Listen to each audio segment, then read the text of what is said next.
હળવદ શહેરમાં તસ્કરો સક્રિય અને પોલીસ નિષ્ક્રિય હાલતમાં જોવા મળી રહી છે। 5 તસ્કરો સીસીટીવી કેમેરામાં કેદ થયા છે। તસ્કરો પોતાના હથિયારો પણ મૂકીને ભાગ્યા હતા। હળવદમાં છેલ્લા 4 દિવસમાં કુલ 10 મકાનમાં ચોરીના બનાવ બન્યા હતા। ચોરીના બનાવથી શહેરીજનોમાં ભયનો માહોલ જોવા મળ્યો છે। 2 દિવસ પહેલા મહર્ષિ ટાઉનશીપમાં 3, વિશ્વા પાર્કમાં 6 અને આજે સિદ્ધિવિનાયક સોસાયટીમાં 1 મકાનમાં ચોરી થઈ હતી। 2 દિવસ પહેલા જ રાણેકપુર રોડ પર આવેલ સોસાયટીના રહીશો પોલીસ સ્ટેશન રજૂઆત કરવા દોડી ગયા હતા। શહેરમાં તસ્કરોનું રાજ જોવા મળી રહ્યું છે। તેઓ ખુલ્લેઆમ ચોરીની ઘટનાને અંજામ આપી રહ્યા છે।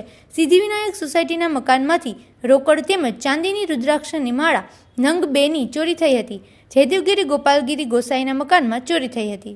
ગલામાં પૈસા હતા 15-16 હજાર રૂપિયા અને ચાંદીની 2 રુદ્રાક્ષની માળા મટાવેલી હતી ઈ ગયું કુલ 30,000 નું લઈ ગયા। એ સિવાય બીજું કઈ ગયું છે? હા કુકર ગયું એક કુકર લઈ ગયા રાંધવા।